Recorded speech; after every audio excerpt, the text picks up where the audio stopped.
এই জন্য তো কোনো বুজুর্গ বলেন রাবিয়া যেদিন মারা গেছে কবরের মধ্যে নিয়ে শোয়ায় দেওয়া হয়েছে, সমসাময়িক একজন বুজুর্গ স্বপ্নে জিজ্ঞেস করে, ও রাবিয়া, আল্লাহ তোমার সঙ্গে কেমন আচরণ করেছি? রাবিয়া ডেকে ডেকে বলে, আল্লাহ আমার ওপরে খুশি হইয়া আমার গুনাহ মাফ করে আল্লাহ জান্নাতের ফয়সালা করে দিয়েছেন। মালিকের সঙ্গে এমন একটা সম্পর্ক করে কবরে গিয়েছে। যেদিন তারে কবরে নামানো হয়েছে, কবরের ভিতরে নামানোর পর ফেরেশতারা জিজ্ঞেস করে, রাবিয়া তোমার রব কি? কিতাবের ভিতরে ঘটনা আসছে। রাবিয়া বলে, তোমরা কারা? আমরা ফেরেশতারা। কোথায় থেকে আসছো? কয় আসমান থেকে। কয় আসমান থেকে জমিন পর্যন্ত রাস্তা কতটুকুন, দূরত্ব কতটুকুন? কয় 500 বছরের রাস্তা। এই ফেরেশতারা, তোমরা যে 500 বছরের রাস্তা অতিক্রম করে জমিনে আসছো, তোমরা কি আল্লাহরে ভুলে গেছো? কয় না, আল্লাহরে ভুলি নাই, আমরা আল্লাহরে ভুলতে পারি না। রাবিয়া ডেকে ডেকে বলে, তোমরা যদি 500 বছরের রাস্তা অতিক্রম করে আল্লাহরে ভুলে না যাও, তাহলে আমি কি জমিন থেকে 3.5 হাত কবরের নিচে আইসা আল্লাহরে ভুলে গেছি নাকি? আমি কি আল্লাহরে ভুলে গেছি? না, আমি আল্লাহরে ভুলি নাই, আমি আল্লাহরে ভুলি নাই, আল্লাহ আমার সঙ্গে আছি। এই জন্য আল্লাহ ডেকে ডেকে বলেন, এই আমার বান্দা বান্দিরা, দাঁড়ায় আমারে ডাকো, বসিয়াও আমারে ডাকো, শুয়া শুয়া আমারে ডাকো। তোমরা একবার ডাক দিলে আমি আল্লাহ 70 বার ডাকের জবাব দিয়ে দেই। এরে বান্দা, একটু নজর করো, কবরের দিকে তাকাও। ওই কবরের দিকে তাকাও, যেই কবর দেখা নবীরা পর্যন্ত থরথর থরথর করে কাঁপে। আহারে, পরকালের প্রথম ঘাটির নাম হলো কবর। এরে বান্দা, ওই কবরে যারা ধরা পড়ে যাবে, সামনের ঘাটিগুলো তার জন্য কঠিন হয়ে যাবে। আর যারা কবরের ঘাটির মধ্যে নাজাত পেয়ে যাবে, অন্য অন্য ঘাটিগুলো এদের জন্য সহজ হয়ে যাবে। এই জন্য মুসলমান, মালাকুল মউত যেদিন আপনার আমার সামনে চলে আসবে, ওই দিন মালাকুল মউত বলবেন, ও খুরিজি, হে রুহু বের হয়ে আয়। তখন বান্দা বের হইতে চাবে না, কারণ রুহের সাথে আর দেহের সাথে বান্দার একটা সম্পর্ক হয়ে গেছে, 60-70 বছরের সম্পর্ক। ফেরেশতারা ডাক দেওয়ার পর রুহুটা বের হয় না। ওই ফেরেশতারা আল্লাহর দরবারে গিয়ে বলে, মালিক, তোমার বান্দার ভিতর থেকে রুহুটা বের করতে চাই। ও খুরজি, ডাক দিলাম, বের হয়ে আসো। হ্যাঁ, রুহু বের হয়ে আসো। রুহু বের হতে চায় না। আল্লাহ পাক ডেকে ডেকে বলবে, ফেরেশতারা, না, এই বান্দার রুহুটা এখন বের হবে না, তবে বের হবে সহজই। একটা কাজ করো, আমি আমার বান্দারে পরকালে যে জান্নাত দিব, এই জান্নাত আমার বান্দার সামনে তুলিয়া ধর, দেখবি বান্দা দ্রুত রুহুটা বের হয়ে আমার জান্নাতে চলে আসবি।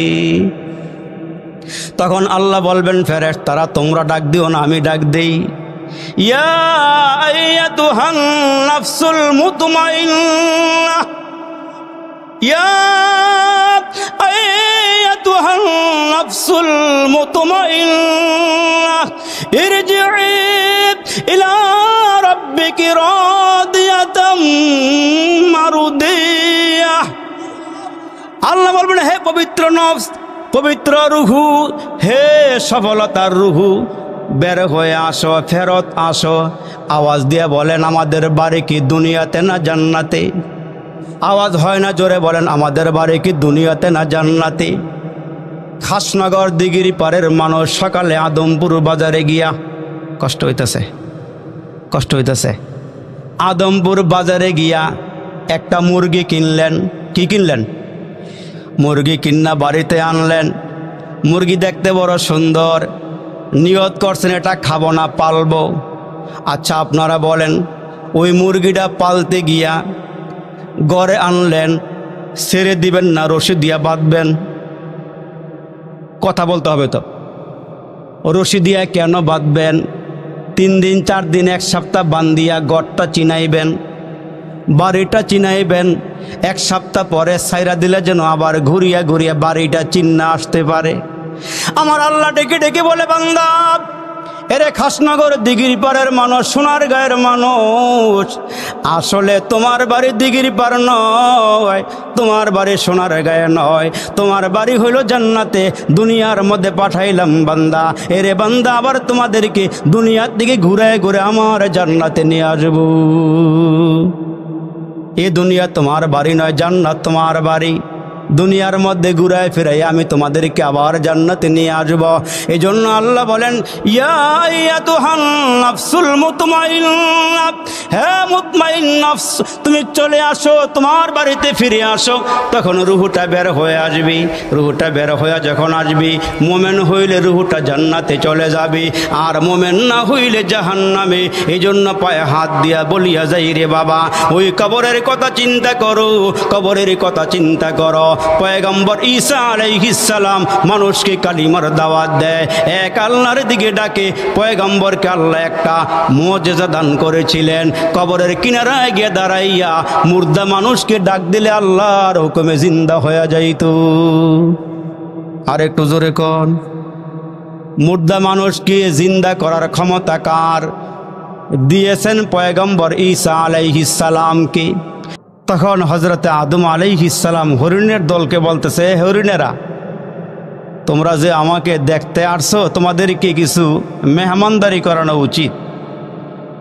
তখন জান্নাত থেকে 3টা পাতা দিয়া ঢাইকা, শরীরটা ঢাইকা হযরতে আদম আলাইহিস সালাম দুনিয়া আসছিলেন। আর ওই পাতার থেকে কিছু অংশ দিয়া পয়গম্বর আদম আলাইহিস সালাম হরিণদেরকে মেহমানদারি করাইছিলেন। সুবহানাল্লাহ, জোরে বল। ওই হরিণী যে পয়গম্বরকে দেখার জন্য আসছে, এ কারণে আল্লাহ তাআলা হরিণদেরকে 3টা নেয়ামত দান করছিলেন। সুবহানাল্লাহ, আস্তে করে না, জোরে কর। যত জোরে বলবেন গাছপালা হাসরের দিন সাক্ষী দিয়ে আল্লাহ পাকের জান্নাতে পৌঁছায় দিবে।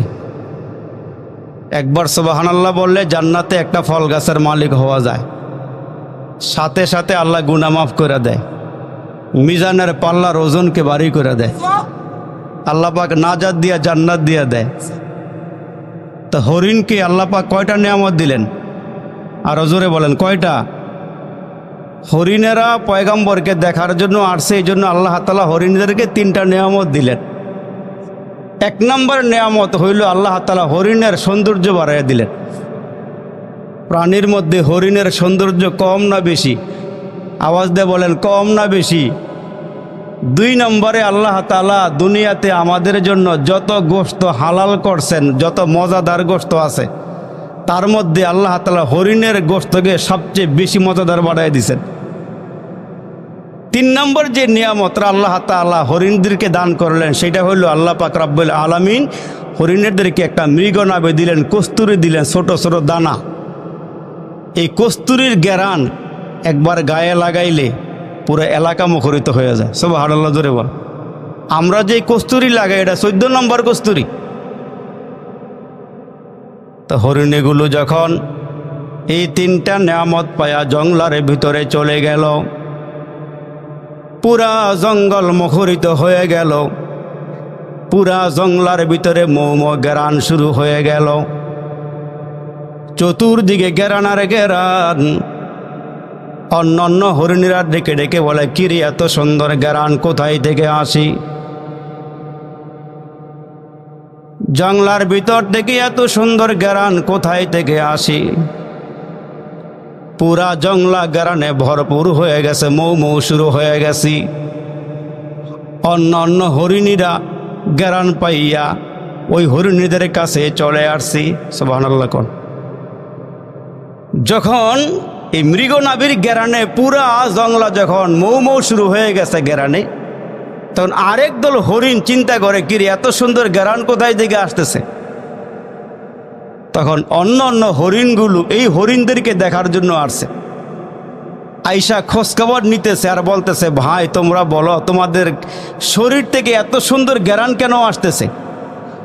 তখন ওই হরিণগুলো বলতেছে, একজন পয়গম্বর দুনিয়াতে আগমন করছে, ওনাকে দেখার জন্য গিয়েছিলাম, আর উনি আমাদের দিকে নজর দিয়েছিল। আল্লাহ তাআলা ওই বদৌলতে আমাদেরকে 3টা নেয়ামতের মধ্যে একটা নেয়ামত দিয়েছে, আমাদের শরীরটাকে আল্লাহ কস্তুরী বানাই দিয়েছে। তখন ওই হরিণের দল পয়গম্বর আদম আলাইহিস সালামকে দেখার জন্য গেছে। হযরত আদম আলাইহিস সালামের কাছে যাওয়ার পরে হযরত আদম আলাইহিস সালাম বলতেছে, তোমরা যেহেতু আমাকে দেখার জন্য আসছো, যেই পাতা দিয়া ঢাইকা পয়গম্বর জান্নাত থেকে দুনিয়াতে আসছিল, ওইখান থেকে হরিণদেরকে কিছু পাতা দিয়া মেহমানদারি করাইছে।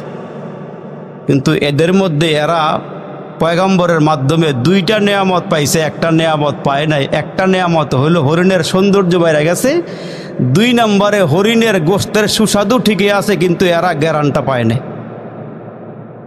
তার কারণ এরা জ্ঞান আনার জন্য গিয়েছিল, পয়গম্বরকে আসলে দেখার জন্য যায় নাই। আর প্রথম দল হরিণগুলো পয়গম্বরকে দেখার জন্য গিয়েছে, আল্লাহ এদেরকে 3টা নেয়ামত দান করছে।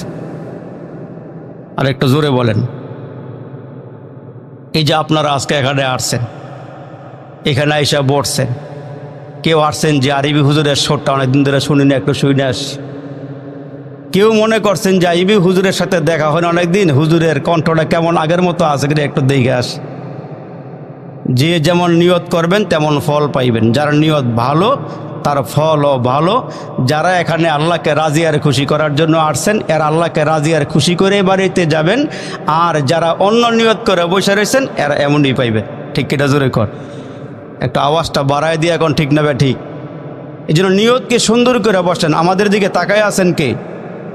আমাদেরকে পর্যবেক্ষণ করতেছেন কে? আমাদের মালিক কে? আর একটু আওয়াজ দেব, আমাদের মালিক কে? আমাদের মালিক আল্লাহ।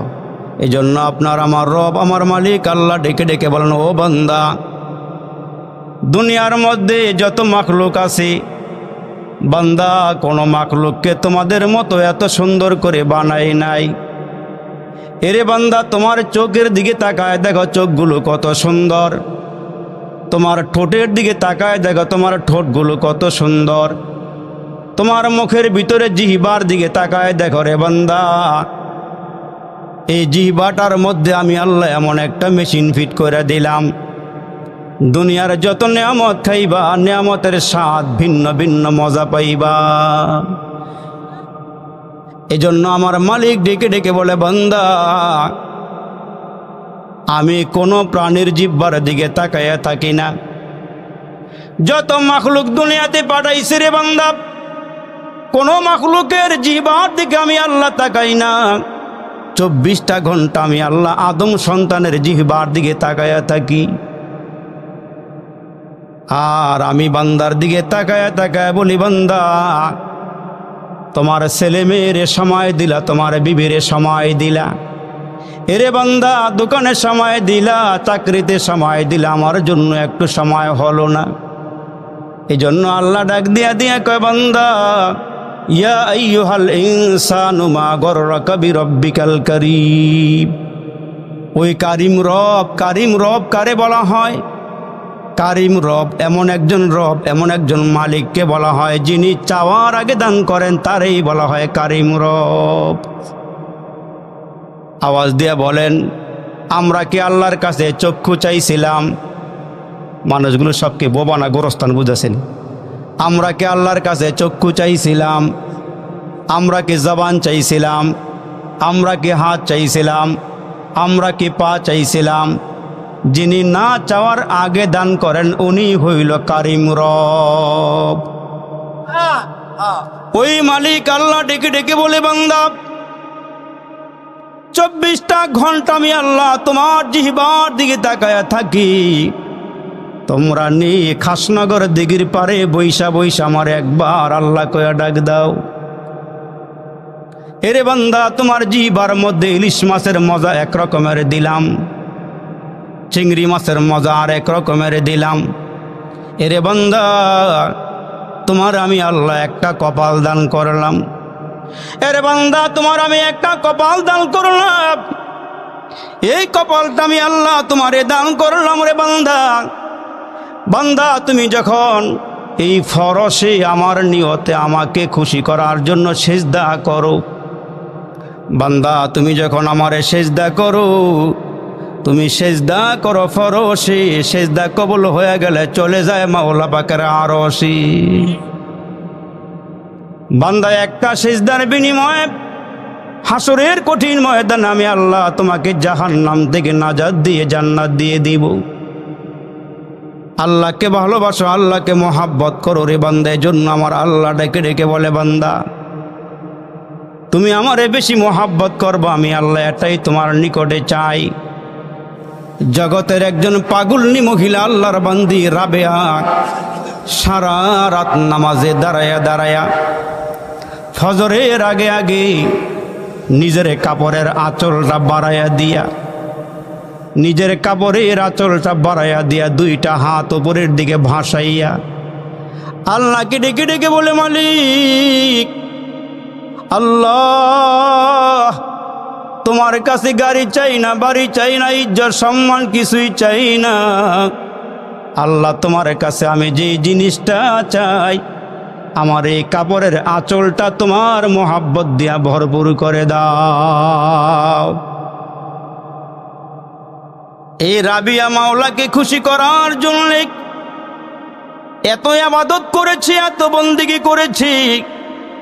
ওই রাবিয়াকে এক নজর দেখার জন্য পাশের একজন মহিলা আয়েশা হাজির হয়ে গেছে। আয়েশা দেখে মহিলায় রাবিয়া এশরাক নামাজে দাঁড়ায় গিয়েছে। সুবহানাল্লাহ বলেন। এশরাক নামাজ যেহেতু পড়তেছে, মহিলা কিছুই না বলে বাড়িতে চলে গেল। কিছুক্ষণ পরে আয়েশা দেখি রাবিয়ার হাতে তসবির দানা, ওই তসবিহ দিয়া দিয়া মালিকের নাম ধরে ধরে ডাকে, আল্লাহ আল্লাহ আল্লাহ। আমার আল্লাহ বলেন, যারা আমারে বেশি ডাকে আমি আমার মোহাব্বত এদেরকে বেশি দান করি। ওই মহিলাটা আবার চলে গেল। অনেক পরে আবার আয়েশা দেখি আল্লাহর বান্দি রাবিয়া আল্লাহর কোরআনটা হাতে নিয়ে তেলাওয়াত করতেছি। আরো পরে আসছে, আবার আয়েশা দেখে রাবিয়া একটু ঘুমাইছে।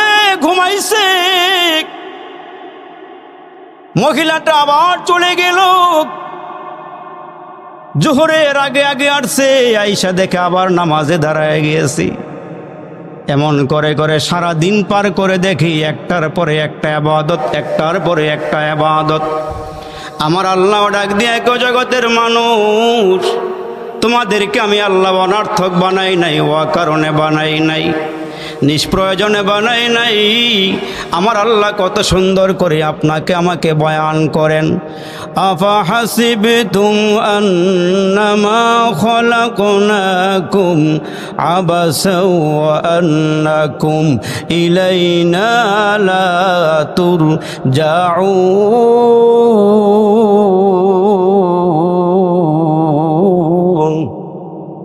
আল্লাহ বলেন, বান্দা, তোমাদেরকে আমি আল্লাহ অনার্থক বানাই নাই।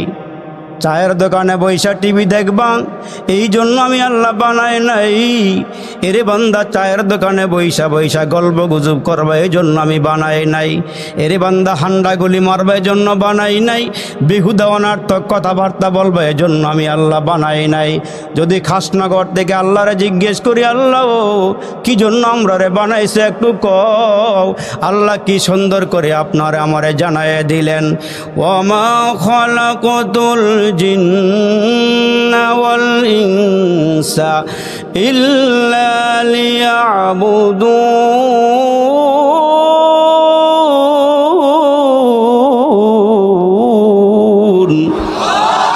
আল্লাহকে বান্দা, তোমাদেরকে আমি আল্লাহ অনর্থক বানাই নাই। ইবাদত করার জন্য বানাইছি, বন্দেগী করার জন্য বানাইছি। 5 বেলা মুয়াজ্জিন দিয়ে আযান দেওয়াইলাম। তোমার ঘর বড় নয়, তোমার বাড়ি বড় নয়, তোমার দোকান বড় নয়, তোমার অফিস বড় নয়, তোমার কলকারখানা বড় নয়। আওয়াজ দিয়া পুরুষের মতো, সিংহের মতো গর্জন দিয়া বলেন, দুনিয়ার সব কিছুর চেয়ে বড় কে? আর জোরে বলেন, বড় কি? আওয়াজটা বাড়ায়া দিয়া বলেন, বড় কি? আমাদের মালিক কি? আর জোরে বলেন, আমাদের মালিক কি? আমাদেরকে পালেন কি? আমাদেরকে খাওয়ান কি? ওই আল্লাহ ডেকে ডেকে বলেন, বান্দা ইবাদত করো, বন্দেগী করো। যদি আল্লাহরে জিজ্ঞেস করি, আল্লাহ কতক্ষণ ডাকলে তুমি খুশি হইবা? আল্লাহ পাক আপনারে আমারে জানায় দিলেন, ওয়াবুদু রাব্বাকা হাত্তা ইয়াতিয়াকাল ইয়াকিন।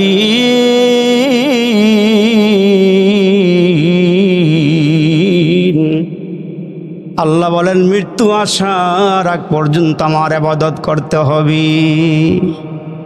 কিন্তু এখন আমরা দেখি রে বাবা, শুকুর মুন্সির দল, রমজান মুন্সি শুকুর মুন্সি, রমজান মুন্সি, ঈদ মুন্সি, খাট মুন্সি, আমরা মুসলমান বাৎসরিক ইবাদত করতে চাই, কিন্তু আল্লাহ বলেন বান্দা 5 বেলা আজান হবে, 5 বেলা নামাজ পড়বা, তোমরা ফরজে সিজদা দিবা, তোমার সিজদা কবুল হয়ে গেলে চলে যাবে সাথে সাথে আমার আরশে। এই জন্য তো আমার বাবাজিরা রে, রাবেয়ারে যখন হাসান বসরি বিয়ে করতে চায়, বিরক্ত হইতেছেন, রাগ করতেছেন? রাবেয়ারে যখন হাসান বসরি বিয়ে করতে চায়, প্রথম স্বামী মারা যাওয়ার পর যখন হাসান বসরি প্রস্তাব দিল, রাবেয়ারে তোমার আমি বিয়ে করতে চাই, সুবহানাল্লাহ কোন কারণ কি, কেন এই মহিলাকে হাসান বসরি বিয়ে করতে চায়? হাসান বসরি তাকায়া দেখি এই রাবিয়া ইবাদত করতে করতে করতে করতে এত উপরে চলে গেছে, নামাজের মুসল্লাটা বাতাসের উপরে বিছায়া নামাজ আদায় করতে পারে, কত উপরে চলে গেছে। আর রাবিয়াও তাকায়া দেখে আল্লাহর ওলি হাসান বসরি আল্লাহরে এত খুশি করছে, আল্লাহর এত কাছাকাছি চলে গেছে, নামাজের মুসল্লাটা পানির উপরে বিছায়া নামাজ আদায় করতে পারে।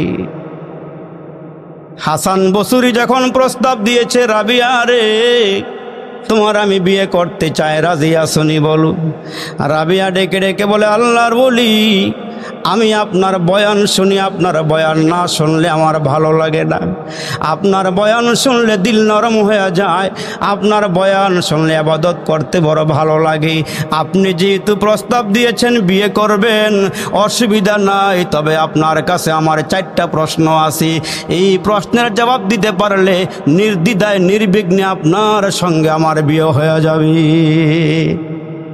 হাসান বসরি ডেকে বলে, রাবিয়া কি প্রশ্ন বলো? এই প্রশ্নগুলো নিয়ে ঘরে যাইবেন, আমার সময় বড় স্বল্প, সময় বড় অল্প। এর যুবক কান লাগায় একটু খেয়াল করিয়া শোনো, তারে নারে কইরা কইরা জীবন আর কত কাটাইবারে যুবক, তোমার মতো কত যুবক কবরে চলে গেল, তোমার মতো কত যুবক ঘর হারা বাড়ি হারা হয়ে কবরের বাসিন্দা হয়ে গেছি। এর যুবক তুমি কয়দিন বাঁচবা, ওই বাঁচার কোনো গ্যারান্টি নাই। দুনিয়াতে আসছি বান্দা, একদিন আবার কবরে চলে যেতে হবে, মাওলাকে রাজিয়ারে খুশি করিয়া কবরে যাও। এরে বান্দা বড় বন্টি আসি, আওয়াজ হয় না, জোরে কোন আছে? আল্লাহু আকবার, আল্লাহু আকবার। তো রাবিয়া ডেকে ডেকে বলে, হাসান বসরি আমারে বিয়ে করতে চাও, 4টা প্রশ্ন তোমারে করি, জবাব দিবা, তোমার সঙ্গে বিয়ে হবে। 1 নম্বর প্রশ্ন করে, ও আল্লাহর বলি আমরা দুনিয়াতে আসছি, আমরা দুনিয়া থেকে বিদায় হয়ে কবরে চলে যাব, আওয়াজ দিয়ে বলবেন কবরের ভেতরে প্রশ্ন আছে না নাই? আর জোরে বলেন আছে না? লা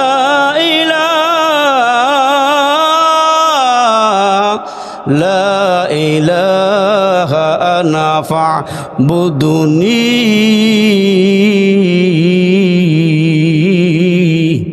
আমাদের মালিক কে? আর জোরে বলেন না, আমাদের মালিক কি? আমাদের মালিক কয়জন? আর জোরে একসাথে জোরে জোরে প্রমাণ আছে না নাই? ছোট্ট সূরার মধ্যে আল্লাহর প্রমাণ, কুল হুয়াল্লাহু আহাদ আল্লাহুস সামাদ লাম ইয়ালিদ ওয়া লাম ইউলাদ ওয়া লাম ইয়াকুল লাহু কুফুয়ান আহাদ। আল্লাহু আকবার বলেন না? কতই যে সুন্দর এই ধরা, বানিয়েছেন প্রভু কুদরত দ্বারা, কেহই তো তা পারিবে না, চক্ষু যে জুড়িয়ে যায়, খোদ প্রভুই তো করেছেন সবই, যেন করিয়া উপাসনা তার। চন্দ্র দেখো রাতের বেলা, সূর্য দেখো দিনের বেলা, দিন হয় রাত হয় গগনেতি, চলছে তারা নিজ কক্ষপথে, ঝিকিমিকি ঝিকিমিকি আলোর দ্বারা, করছে উজ্জ্বল বিশ্ব ভরা, কেহই তো তা পারিবে না, চক্ষু যে জুড়িয়ে যায়, খোদ প্রভুই তো করেছেন সবই, যেন করি উপাসনা তার। ইবাদত হবে কার? বাবাজিরা, যুবকরা আওয়াজটা বাড়ায় দিয়ে বলে ইবাদত হবে কার?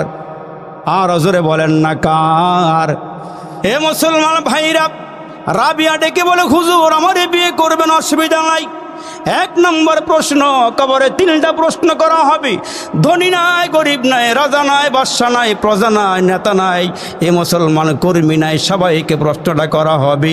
ওই রাবিয়া ডেকে ডেকে বলি আল্লাহর ওলি গো, আপনি অনেক বড় জান্নেওয়ালা, ইবাদত কইরা কইরা আল্লাহকে রাজি আর খুশি করে বলাইছেন, আপনি একটু বলে দেন আমি কবরের মধ্যে প্রশ্ন করলে উত্তর দেওয়া সম্ভব হবে কিনা? আমাকে যখন 3টা প্রশ্ন করা হবে আমি কি উত্তর দিতে পারবো কি পারবো না, এই চিন্তাটা দূর করলে আপনার সঙ্গে আমার বিয়ে হবে। আর জোরে বলে 2 নম্বর রাবিয়া ডেকে ডেকে বলে আল্লাহর ওলি, হাসরের কঠিন ময়দানে 2টা দল হবে। আল্লাহ কত সুন্দর করে কোরআনের মধ্যে ওয়াজ করেছেন, ফারিকুন ফিল জান্নাতি ওয়া ফারিকুন ফিস সাঈর।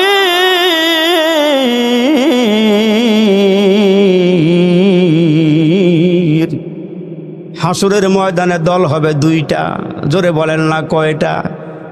আর জোরে বলেন কয়টা?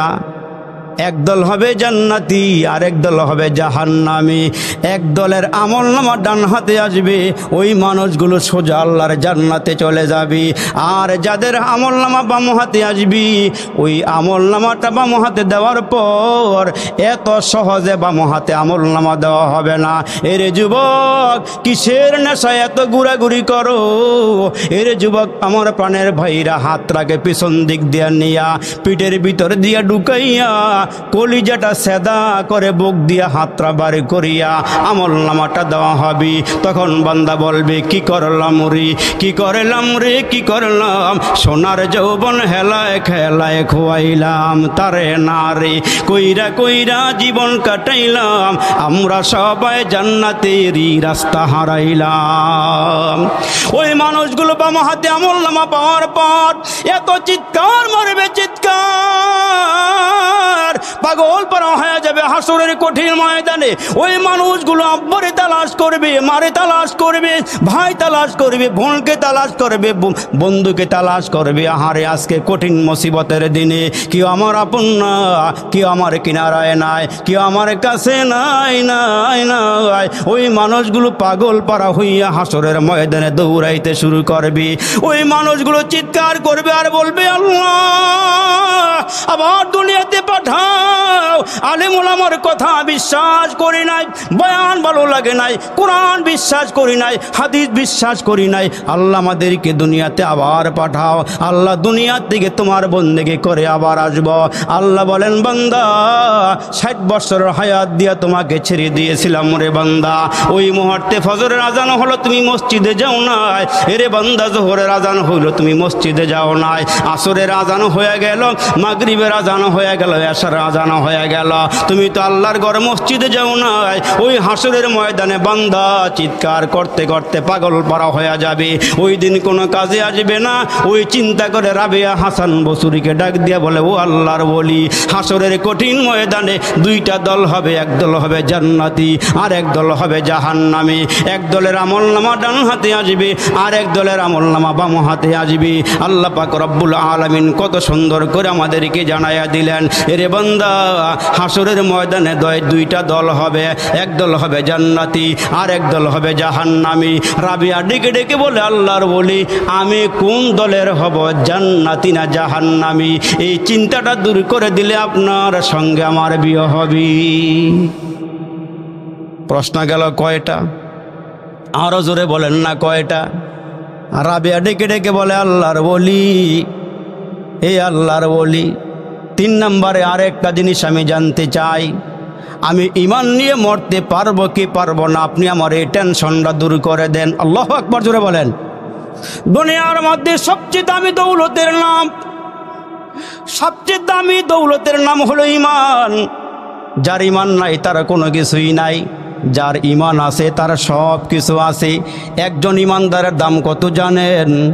বিয়া বাড়ির মধ্যে যত দামি মানুষ যাক না কেন, বর যদি না যায় ওই বাড়ির খানা কিসমতে জুটে না। ওই বাড়ির খানা পাইতে হলে বর সাথে নিয়ে যাওয়া লাগে। আমার রসুল ডেকে ডেকে বলে, উম্মত, দুনিয়ার মধ্যে ইহুদি, খ্রিস্টান, নাসারা, বৌদ্ধ, হিন্দু, আরজু, অনারজু, নাগা, কুকি, গারো, সৌতাল, খাসিয়াল, যত সম্প্রদায়ের মানুষ আছে তার মধ্য থেকে এগুলোর কোনো দাম নাই। একজন কালা মুসলমান ইমানদারের দাম আল্লাহর কাছে বেশি। ইমানদারের দাম আল্লাহর কাছে অনেক বেশি। ইমানওয়ালা মানুষের দাম আল্লাহর কাছে অনেক বেশি।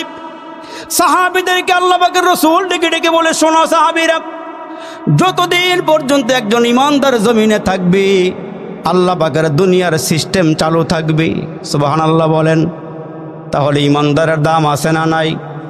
আরও জোরে বলেন না, ইমানদারের দাম আছে না নাই? ইমানদারকে সুদ খাইতে পারে, মদ খাইতে পারে, জিনা করতে পারে, মানুষকে ঠগাইতে পারে, ওয়াদা খেলাফ করতে পারে, কথায় কথায় মিথ্যা বলতে পারে। এগুলো ইমানদারের আলামত নয়। ইমানদার বলা হয় তারে আল্লাহ পাক হুকুম করেছেন যেমনে ওই লোকটার জীবন পরিচালনা হবে তেমনে।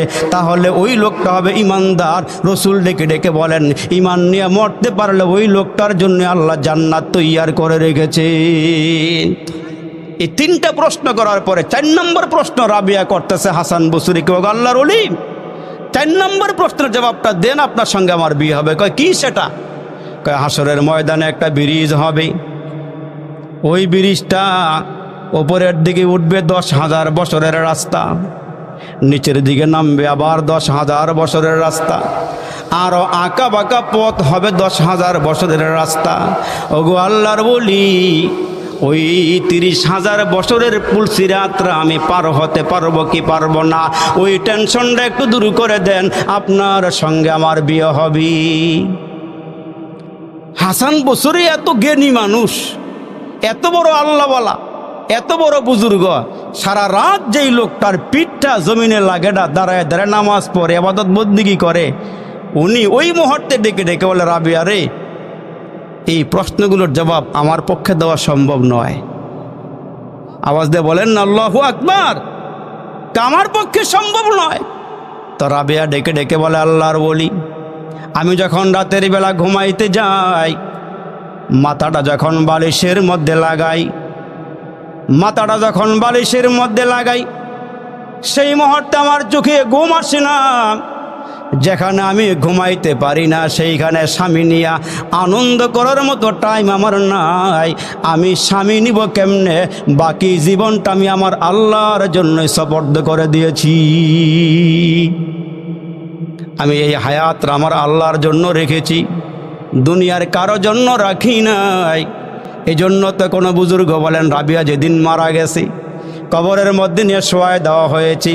সমসাময়িক একজন বুজুর্গ স্বপ্নে জিজ্ঞেস করে, ও রাবিয়া, আল্লাহ তোমার সঙ্গে কেমন আচরণ করেছি?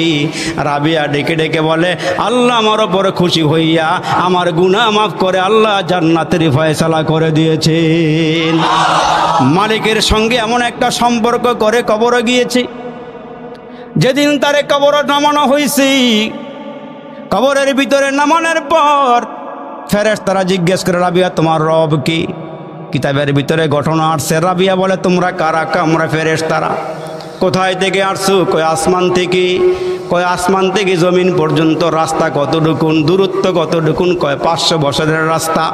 এই ফেরেশতারা, তোমরা যে 500 বছরের রাস্তা অতিক্রম করে জমিনে আসছো, তোমরা কি আল্লাহরে ভুলে গেছো? কয় না, আল্লাহরে ভুলি নাই, আমরা আল্লাহরে ভুলতে পারি না। রাবিয়া ডেকে ডেকে বলে, তোমরা যদি 500 বছরের রাস্তা অতিক্রম করে আল্লাহরে ভুলে না যাও, তাহলে আমি কি জমিন থেকে 3.5 হাত কবরের নিচে আইসা আল্লাহরে ভুলে গেছি নাকি? আমি কি আল্লাহরে ভুলে গেছি? না, আমি আল্লাহরে ভুলি নাই, আমি আল্লাহরে ভুলি নাই, আল্লাহ আমার সঙ্গে আছি। এই জন্য আল্লাহ ডেকে ডেকে বলেন, এই আমার বান্দা বান্দিরা, দাঁড়ায় আমারে ডাকো, বসিয়াও আমারে ডাকো, শুয়া শুয়া আমারে ডাকো। তোমরা একবার ডাক দিলে আমি আল্লাহ 70 বার ডাকের জবাব দিয়ে দেই। এরে বান্দা, একটু নজর করো, কবরের দিকে তাকাও। ওই কবরের দিকে তাকাও, যেই কবর দেখা নবীরা পর্যন্ত থরথর থরথর করে কাঁপে। আহারে, পরকালের প্রথম ঘাটির নাম হলো কবর। এরে বান্দা, ওই কবরে যারা ধরা পড়ে যাবে, সামনের ঘাটিগুলো তার জন্য কঠিন হয়ে যাবে। আর যারা কবরের ঘাটির মধ্যে নাজাত পেয়ে যাবে, অন্য অন্য ঘাটিগুলো এদের জন্য সহজ হয়ে যাবে। এই জন্য মুসলমান, মালাকুল মউত যেদিন আপনার আমার সামনে চলে আসবে, ওই দিন মালাকুল মউত বলবেন, ও খুরিজি, হে রুহু বের হয়ে আয়। তখন বান্দা বের হইতে চাবে না, কারণ রুহের সাথে আর দেহের সাথে বান্দার একটা সম্পর্ক হয়ে গেছে, 60-70 বছরের সম্পর্ক। ফেরেশতারা ডাক দেওয়ার পর রুহুটা বের হয় না। ওই ফেরেশতারা আল্লাহর দরবারে গিয়ে বলে, মালিক, তোমার বান্দার ভিতর থেকে রুহুটা বের করতে চাই। ও খুরজি, ডাক দিলাম, বের হয়ে আসো। হ্যাঁ, রুহু বের হয়ে আসো। রুহু বের হতে চায় না। আল্লাহ পাক ডেকে ডেকে বলবে, ফেরেশতারা, না, এই বান্দার রুহুটা এখন বের হবে না, তবে বের হবে সহজই একটা কাজ করো, আমি আমার বান্দারে পরকালে যে জান্নাত দিব, এই জান্নাতটা আমার বান্দার সামনে তুলিয়া ধর, দেখবি বান্দা দ্রুত রুহুটা বের হই আমার জান্নাতে চলে আসবি। তখন আল্লাহ বলবেন, ফেরেশতারা, তোমরা ডাক দিও না, আমি ডাক দেই।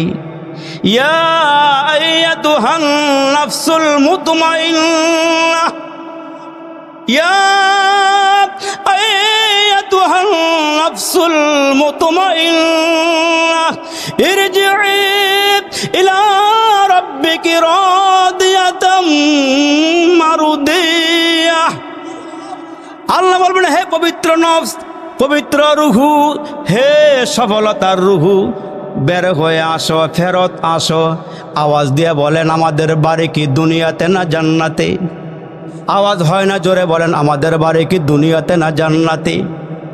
খাসনগর দিঘির পাড়ের মানুষ সকালে আদমপুর বাজারে গিয়া, কষ্ট হইতেছে, কষ্ট হইতেছে, আদমপুর বাজারে গিয়া একটা মুরগি কিনলেন। কি কিনলেন? মুরগি কিন্না বাড়িতে আনলেন। মুরগি দেখতে বড় সুন্দর, নিয়ত করছেন এটা খাবো না, পালবো। আচ্ছা, আপনারা বলেন, ওই মুরগিটা পালতে গিয়া ঘরে আনলেন, ছেড়ে দিবেন না রশি দিয়া বাঁধবেন? কথা বলতে হবে তো। রশি দিয়া কেন বাঁধবেন? 3 দিন 4 দিন 1 সপ্তাহ বান্ধিয়া গড়টা চিনাইবেন, বাড়িটা চিনাইবেন। 1 সপ্তাহ পরে ছাইরা দিলে যেন আবার ঘুরিয়া ঘুরিয়া বাড়িটা চিন্না আসতে পারে। আমার আল্লাহ ডেকে ডেকে বলে, বান্দা, এরে খাসনগর দিঘির পাড়ের মানুষ, সোনার গায়ের মানুষ, আসলে তোমার বাড়ি দিঘির পাড় নয়, তোমার বাড়ি সোনার গায়ে নয়, তোমার বাড়ি হইল জান্নাতে।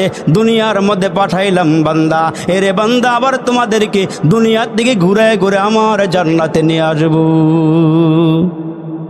এ দুনিয়া তোমার বাড়ি নয়, জান্নাত তোমার বাড়ি। দুনিয়ার মধ্যে ঘুরায় ফিরাই আমি তোমাদেরকে আবার জান্নাতে নিয়ে আসব। এই জন্য আল্লাহ বলেন, ইয়া আইয়াতুহান নাফসুল মুতমাইন্নাহ, হে মুতমাইন নফস, তুমি চলে আসো, তোমার বাড়িতে ফিরে আসো। তখন রুহুটা বের হয়ে আসবি। রুহুটা বের হয়ে যখন আসবি, মোমেন হইলে রুহুটা জান্নাতে চলে যাবে, আর মোমেন না হইলে জাহান্নামে। এই জন্য পায়ে হাত দিয়া বলিয়া যাই, রে বাবা, ওই কবরের কথা চিন্তা করো, কবরের কথা চিন্তা করো। পয়গম্বর ঈসা আলাইহিস সালাম মানুষকে কালিমার দাওয়াত দেয়, এক আল্লাহর দিকে ডাকে। পয়গম্বরকে আল্লাহ একটা মুজিজা দান করেছিলেন, কবরের কিনারায় গিয়ে দাঁড়াইয়া মুর্দা মানুষকে ডাক দিলে আল্লাহর হুকুমে জিন্দা হয়ে যাইত। আর একটু জোরে কোন, মুর্দা মানুষকে জিন্দা করার ক্ষমতা কার? দিয়েছেন পয়গম্বর ঈসা আলাইহিস সালামকে।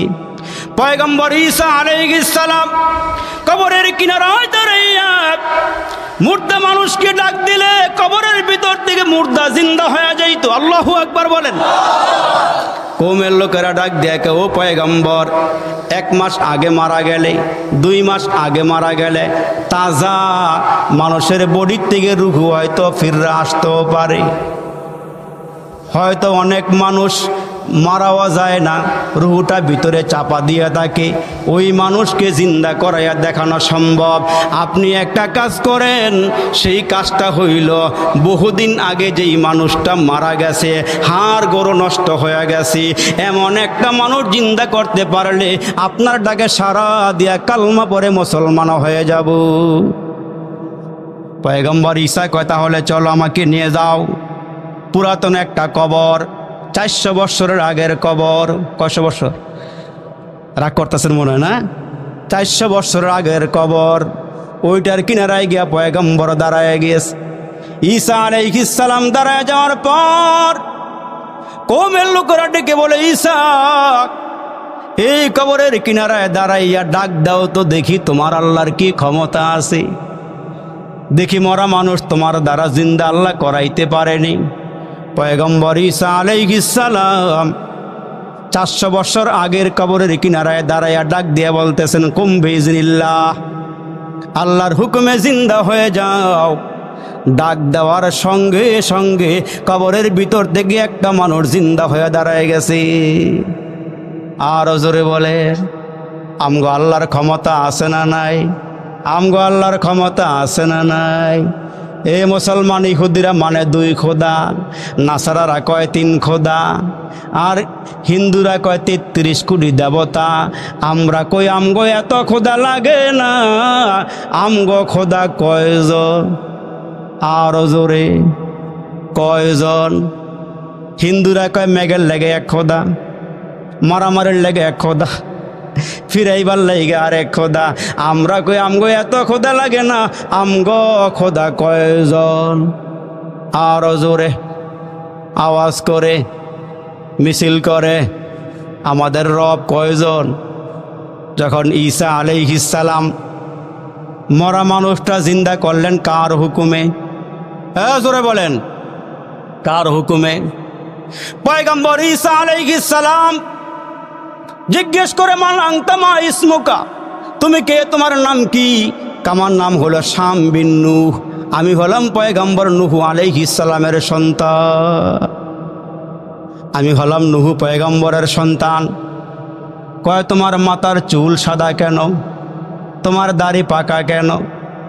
নূহ আলাইহিস সালামের সন্তান জবাব দেয়, কয় আমি যখন মারা গিয়েছিলাম ওই দিন আমার চুলগুলো কালোই ছিল, আমার দাড়িগুলো কালোই ছিল।